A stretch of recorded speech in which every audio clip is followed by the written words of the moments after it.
Yang akan menang itu yang minta Allahnya. Cocok dengan ayat ini? Oke. Makanya di ayat ini dikatakan faiza afadtum min Arafah fazkurullah. Apabila kamu telah bertolak dari Arafah, hati-hati. Arafah itu kita berpikir nama tempat di Arab. Coba pikirkan, duluan mana tempat itu ada dengan ayat ini turun? Mikir, ayat ini sudah turun, tempat itu belum ada. Dan gara-gara ayat ini turun, tempat itu diadakan. Siapa yang mengadakan tempat itu? Kan jelema. Apa Arafah yang dimaksud dengan Allah sama dengan nama tempat yang ada di Mekah? Kan belum tentu. Tempat itu belum ada. Tempat itu belum diberi nama. Tapi ayat ini sudah ada. Inilah kesalahpahaman kita, miskonsepsi kita. Karena begitu dengar kata Arafah di Quran, yang terpikir oleh kita tempat-tempat di Arab. Padahal tempat itu belum diberi nama saat itu. Karena ayat ini belum ada.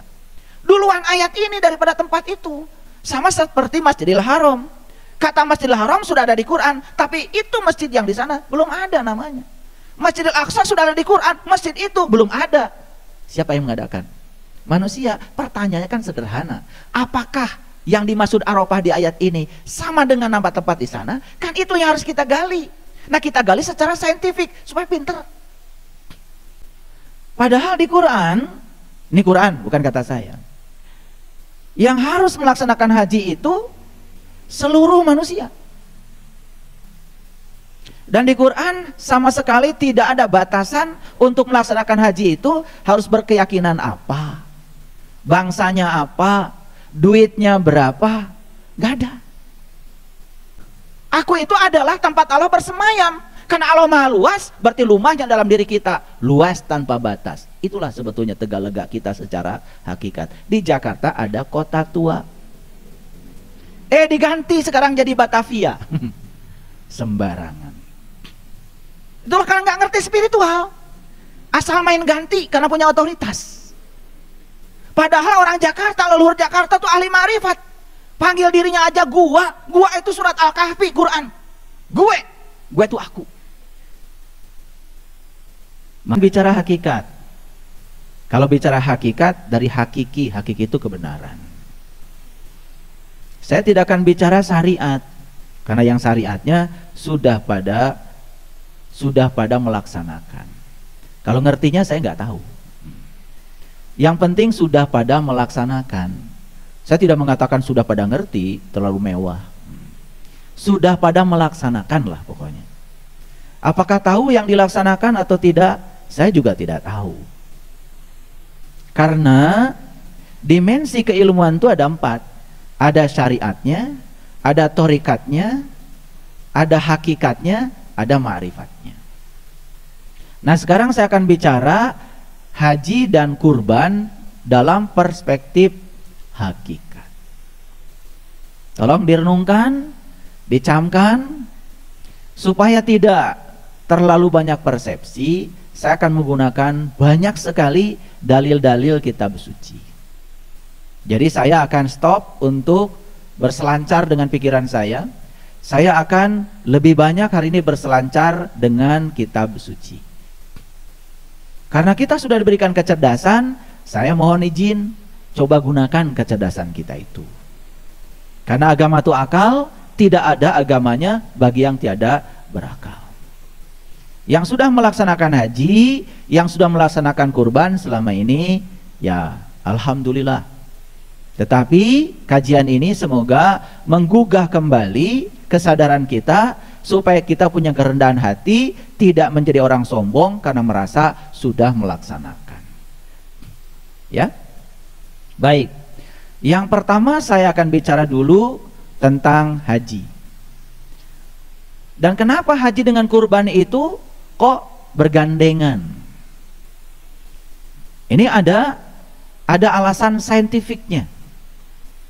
Ini yang akan kita buka rahasianya. Oleh karena itu, saya akan memulai kajian ini dari tujuan dulu.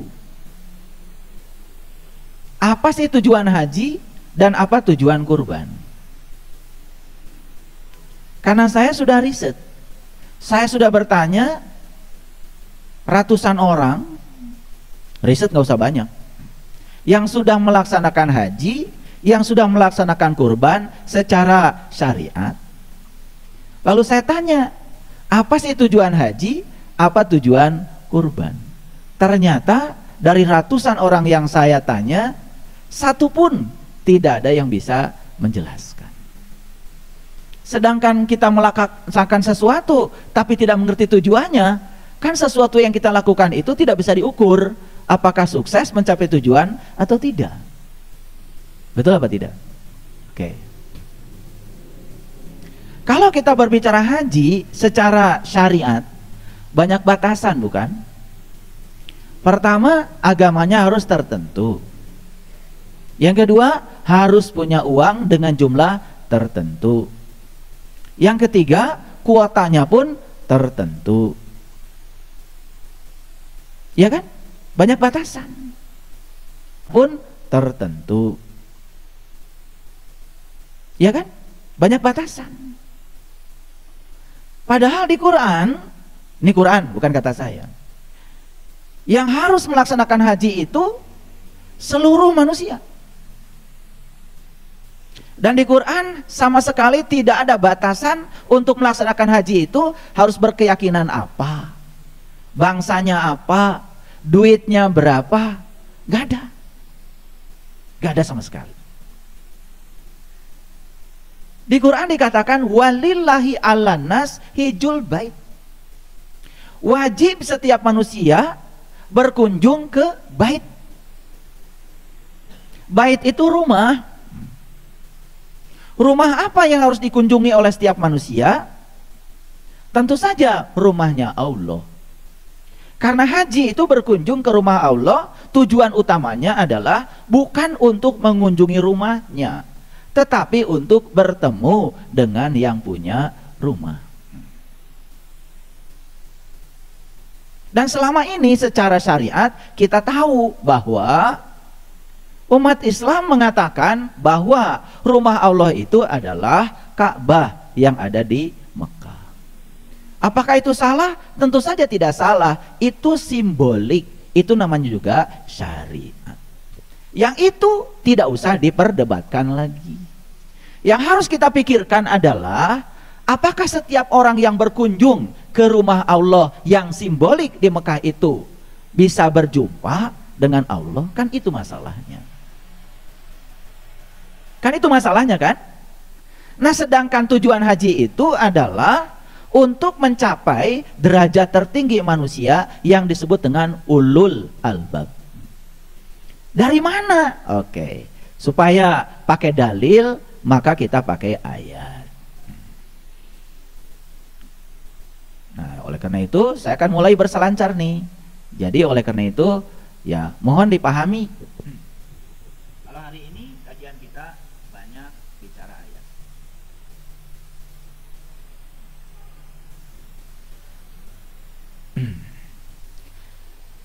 Tujuan haji ada di Quran surat Al-Baqarah ayat 198. Mari kita baca ya, perlahan. Laisa alaikum junahun antabtagu fadlan mir rabbikum.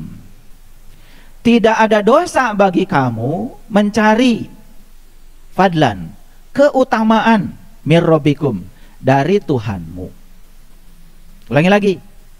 Tidak ada dosa bagimu mencari keutamaan. Fadlan itu keutamaan dari Tuhanmu. Apa sih yang paling utama dari Tuhan? Nah, harus ditanya dulu. Apa yang paling utama dari Tuhan? Apa coba? Apa coba? Yang paling utama dari Tuhan adalah Tuhan itu sendiri. Bukan ilmunya, bukan rezekinya. Yang paling utama dari Tuhan adalah Tuhan itu sendiri. Itu yang disebut dengan keutamaan. Makanya saya sering mengatakan, jangan mencari uang, cari yang punya uang. Jangan mencari ilmu, cari yang punya ilmu. Jangan cari rumahnya, cari yang punya rumah. Paham ya? Makanya di Quran ada kata-kata yang sangat indah. Li ilafi Quraisy ilafihim rihlata sita'i wassoif falyabudu robbahadal bait. Sembahlah yang punya rumah, jangan sembah rumahnya. Jadi kalau Ka'bah disebut sebagai rumah Tuhan, kemudian kita tidak tahu kepada Tuhan, jangan-jangan kita baru menyembah rumahnya. Karena yang punya rumahnya nggak tahu. Sedangkan yang punya rumah sudah ngasih alamat kepada kita. Yang punya rumah, gimana kata yang punya rumah? Wa huwa ma'akum aynama kuntum. Dia bersama kamu dimanapun kamu berada. Itu alamat yang pertama. Belum terlalu jelas alamat itu. Tetapi alamat yang kedua yang lebih jelas, dia mengatakan wa nahnu aqrab ilaihi min hablil warid. Sesungguhnya aku amat dekat kepadamu, bahkan lebih dekat daripada urat nadi lehermu. Urat nadi leher di leher. Beliau mengatakan aku lebih dekat kepadamu melampaui urat nadi lehermu. Alamat bukan itu? Kan itu alamat jelas sekali. Berarti dia bersama kita, tidak jauh dari diri kita. Berarti sesungguhnya kalau dia bersama kita dan tidak jauh dari diri kita, masa iya rumahnya jauh dari kita? Kalau dia bersama kita dan lebih dekat kepada kita, kata dia di Al-Quran, berarti rumahnya pun harus dekat dong dengan kita. Makanya dia memberi alamat lebih tegas lagi dalam sebuah diskusi. Kalau tadi Quran, dalam hadis qudsi dia mengatakan begini, langit dan bumi tidak akan cukup untuk menampungku, tetapi kolbu orang yang beriman itulah rumahku. Sehingga dalam hadis qudsi ada kata-kata qalbul mu'min baitullah. Kolbunya orang yang beriman itulah rumahnya Allah. Di sini ada perbedaan. Ternyata rumah Allah yang hakikat adalah kolbunya orang yang beriman. Rumah Allah yang syariat, yang disepakati oleh umat Islam, ya sudah nggak usah dibicarakan lagi. Karena saya tidak bicara itu. Karena kajian kita judulnya Haji dan Kurban secara hakikat. Paham ya? Nah ini struktur berpikirnya harus benar. Harus benar. Supaya orang biasa pun bisa menangkap. Gak usah terlalu pinter lah ngaji dengan saya. Yang penting kosong. Gitu. Yang penting kosong. Bisa dilanjut? Nah, jadi Quran mengatakan tidak ada dosa bagi kamu mencari keutamaan dari Allah. Fadlan mirabbikum. Apa sih keutamaan dari Allah? Keutamaan Allah yang paling utama, ya Allah itu sendiri. Seperti dalam cerita Mahabharata. Kenapa Kurawa itu kalah sama Pandawa? Satu kesalahan Kurawa adalah Kurawa mengusir Pandawa. Gara-gara Pandawa diusir ke hutan, maka Kurawa tidak bisa memantau. Karena saat itu di hutan belum ada CCTV. Pandawa di hutan latihan apa? Sedang menyiapkan kekuatan apa? Tidak terpantau lagi. Itulah kebodohan Kurawa. Dikiranya kalau dia berhasil mengusir Pandawa karena tidak disukai, selesai urusan. Padahal Pandawa gara-gara diusir ke hutan, dia menyiapkan satu kekuatan yang tidak terdeteksi oleh Kurawa. Itu kebodohan Kurawa yang pertama yang menyebabkan kalah. Makanya kalian ketika mendapati orang yang dibenci, jangan diusir. Karena kalau diusir tidak terdeteksi lagi. Ampihan. Biar kekuatan dia terdeteksi.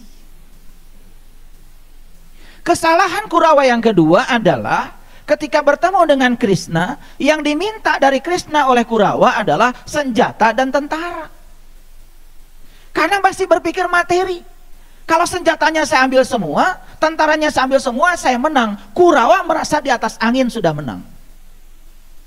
Pandawa diam saja. Orang rendah hati itu di belakang aja.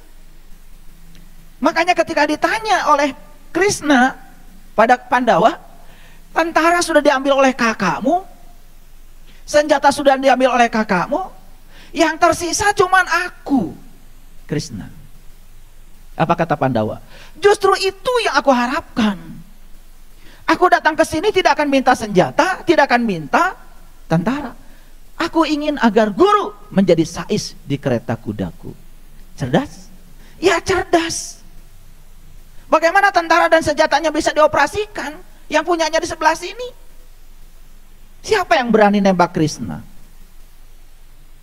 Jadi karena Pandawa itu minta Krishnanya, bukan minta yang dimiliki Krishna, itu yang menyebabkan menang. Saya pastikan, siapapun yang kepada Allah minta uangnya, minta ilmunya, minta rezekinya, minta keluasannya, kalah. Yang akan menang itu yang minta Allahnya. Cocok dengan ayat ini? Oke. Makanya di ayat ini dikatakan, faiza afadtum min arafah fazkurullah. Apabila kamu telah bertolak dari Arafah, hati-hati. Arafah itu kita berpikir nama tempat di Arab. Coba pikirkan, duluan mana tempat itu ada dengan ayat ini turun? Mikir, ayat ini sudah turun, tempat itu belum ada.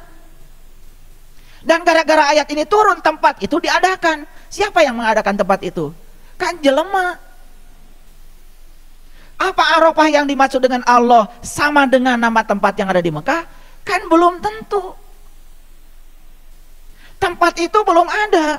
Tempat itu belum diberi nama. Tapi ayat ini sudah ada. Inilah kesalahpahaman kita, miskonsepsi kita. Karena begitu dengar kata Arafah di Quran, yang terpikir oleh kita tempat-tempat di Arab. Padahal tempat itu belum diberi nama saat itu. Karena ayat ini belum ada. Duluan ayat ini daripada tempat itu. Sama seperti Masjidil Haram. Kata Masjidil Haram sudah ada di Quran, tapi itu masjid yang di sana belum ada namanya. Masjidil Aqsa sudah ada di Quran, masjid itu belum ada.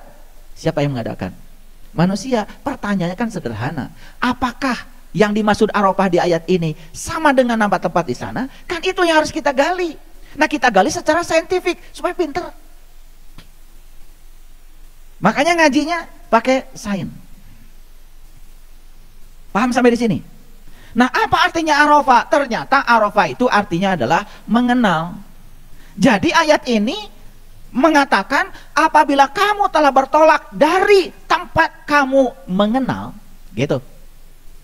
Di mana kita bisa mengenal Allah? Kan Allah sudah ngasih alamat secara hakikat tadi. Aku bersamamu, lebih dekat kepada kamu daripada urat nadi lehermu. Bahkan dimanapun kamu berada, aku selalu bersamamu. Jadi kalau Allah bersamamu, lebih dekat kepadamu daripada urat nadi lehermu, berarti padang pengenalan Allah ada dalam dirimu. Jadi kalau begitu Arafah itu nama apa? Nama lain dari kolbu. Kan Allah sudah kasih alamat tadi, langit dan bumi tidak akan cukup menampung zatku, kolbunya orang yang beriman itulah rumahku. Berarti kalau kita itu bertolak dari padang pengenalan untuk mengenal Allah, tidak ada tempat lain kecuali di rumahnya. Clear sampai sini?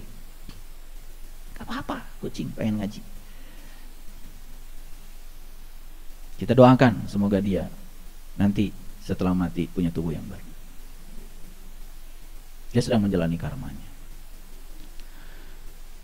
Apabila kamu telah bertolak dari padang pengenalan, tugasmu selanjutnya apa? Fazkurullah, mengingat Allah. Sekarang saya mau nanya, ingat dulu, jumpa dulu. Ya jumpa dulu, baru ingat. Karena tidak mungkin kita bisa mengingat sesuatu yang kita tidak tahu. Syarat sahnya ingat harus tahu yang diingat. Nah sekarang kalau Arafah yang dimaksud adalah tempat yang di sana, berarti yang diingat itu adalah tempat. Ada batunya, ada pohonnya, itu yang diingat. Kan yang dimaksud Allah yang harus diingat adalah fazkurullah, ingatlah Allah. Pertanyaannya, siapa yang akan sukses mengingat Allah? Apakah dia yang sudah berkunjung ke Arafah yang syariat atau Arafah yang hakikat? Yang hakikat. Kalau yang Arafahnya syariat, yang dia ingat cuman tempat di sana. Kalau Arafah yang hakikat yang dia ingat, ya tentu saja adalah dia yang memiliki Arafah. Paham? Nah, makanya tujuan haji itu di sini. Makanya puncaknya haji disebutnya Arafah. Ngapain sih di Arafah? Kan wukuf.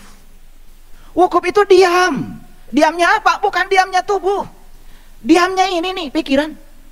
Hadir di sini saat ini sekarang tidak mengizinkan kita dibawa ke masa depan, tidak mengizinkan kita dibawa ke masa lalu. Makanya di Quran ada kata-kata la takhaf wa la tahzan. Siapa yang sedih saat ini? Yang sedang dibawa oleh pikirannya ke masa lalu. Siapa yang takut saat ini? Yang sedang dibawa oleh pikirannya ke masa depan. Dan siapa yang hadir di sini saat ini sekarang? Itulah yang damai. Itu namanya wukuf. Di mana wukuf itu yang sebenarnya? Secara hakikat berarti wukuf adalah di padang pengenalan, di dalam diri kita sendiri. Tidak usah pakai ongkos. Makanya orang yang sudah bisa mengingat Allah dalam keadaan berdiri, duduk, dan berbaring diberi gelar oleh Allah. Gelarnya ulul albab. Apa ulul albab? Ulu itu artinya pemilik, albab itu dari lub. Lub itu bagian terdalam dari kolbu. Makanya kolbu itu bagian luarnya kolbu, bagian dalamnya disebut fuad, bagian dalam lagi disebut lub, bagian terdalam lagi disebut dengan syir. Dalam syir ada aku.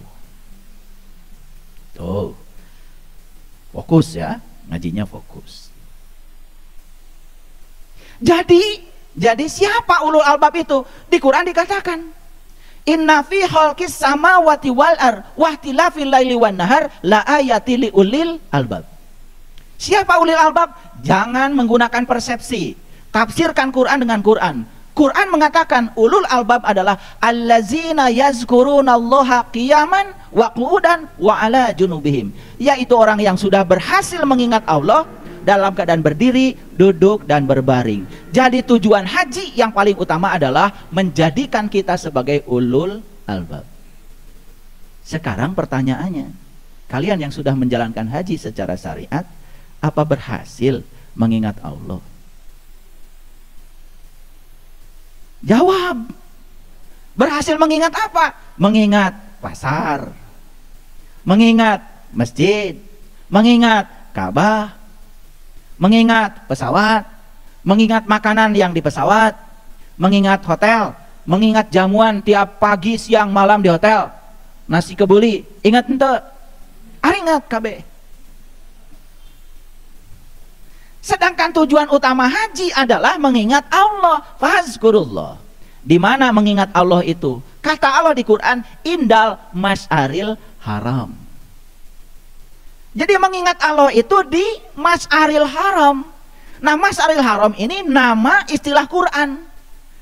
Sekarang mas'aril haram sudah jadi nama tempat, yaitu nama masjid di Musdalifah. Namanya Masjid Mas'aril Haram. Duluan mana masjid itu dengan ayat ini turun? Harusnya kalau yang dimaksud Mas'aril Haram itu adalah masjid yang itu, harusnya masjid itu sudah ada dulu ayat ini turun. Sedangkan saat ayat ini turun, masjid itu macan ayat. Dibuka dikit-dikit ya, supaya ada waras.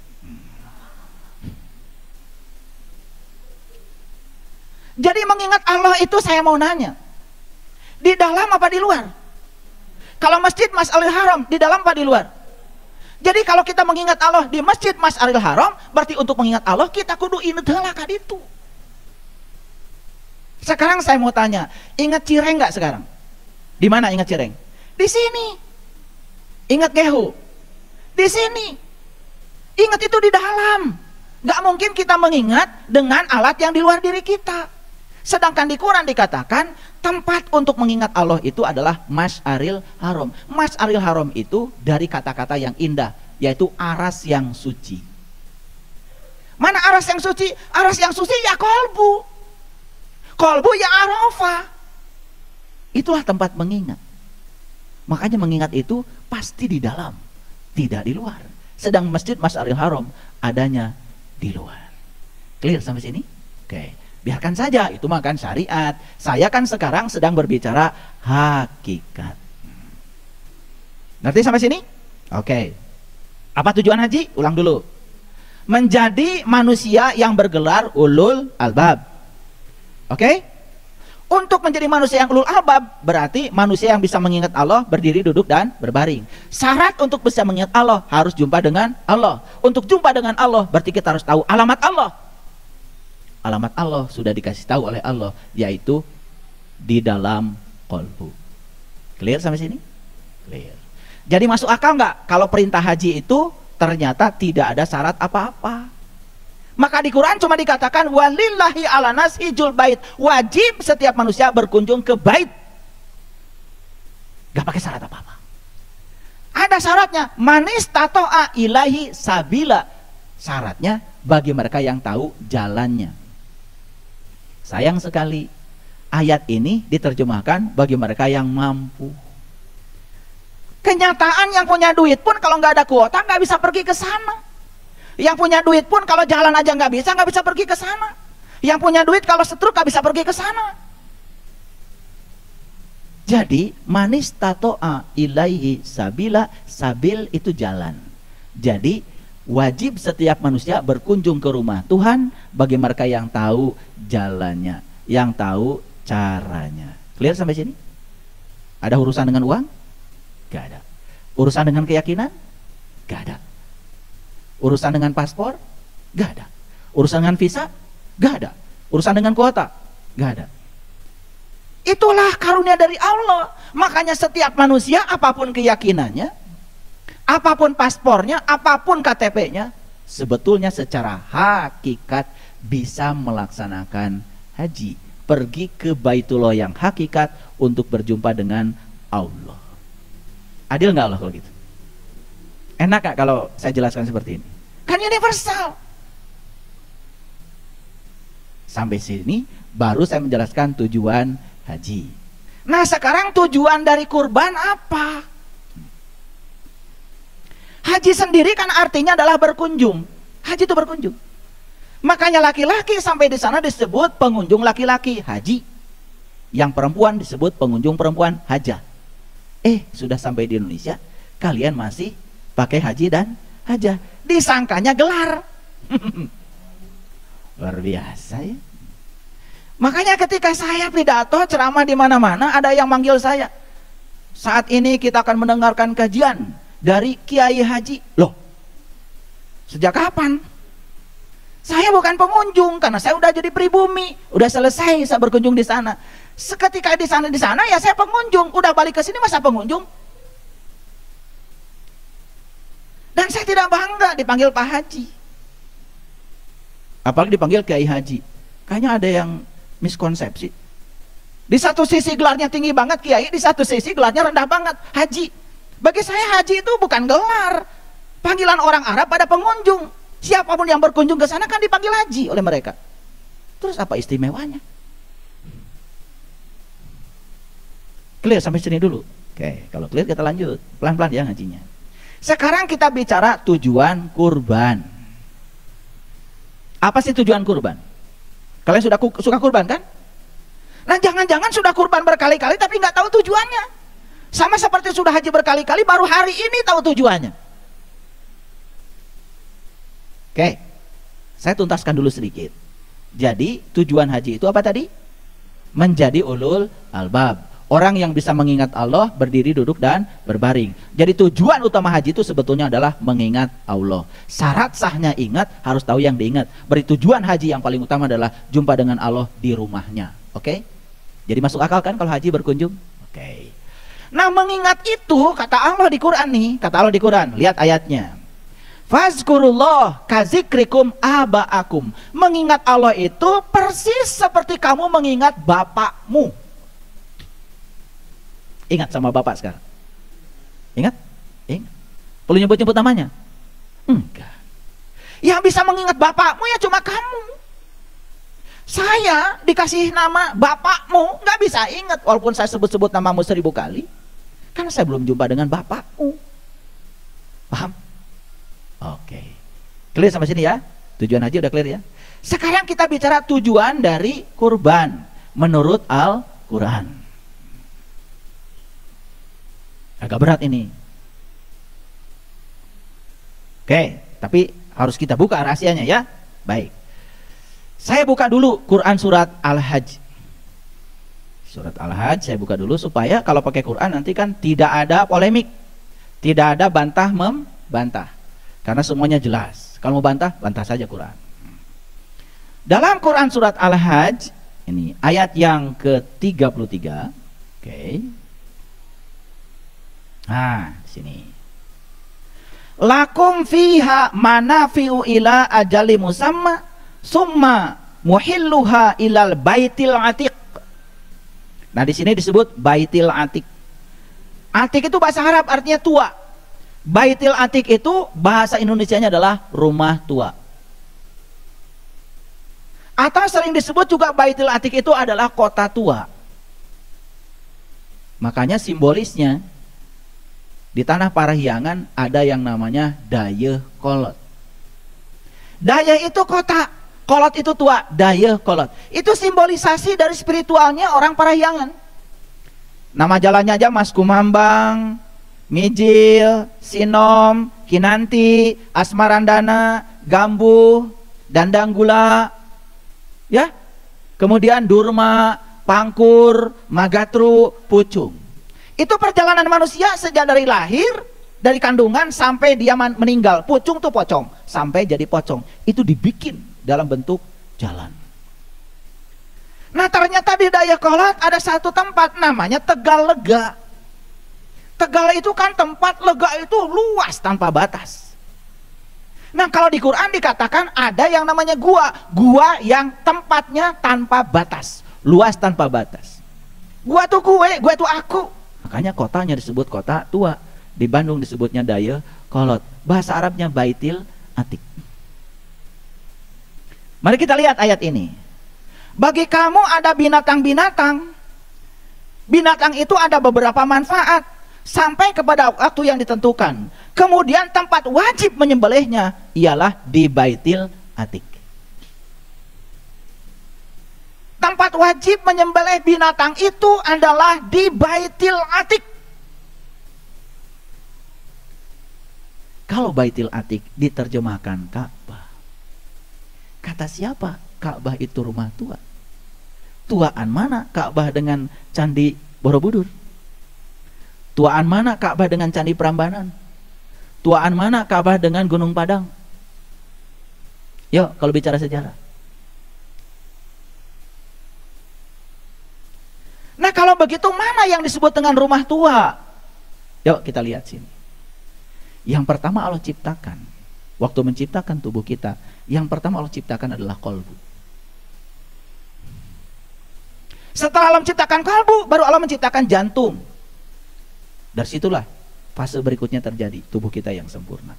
Jadi rumah tua adalah rumah pertama yang Allah ciptakan dalam diri kita, yaitu kolbu. Jadi Baitil Atiq yang sebenarnya adalah kolbu. Berarti menyembelih hewan itu baru sah kalau dilakukan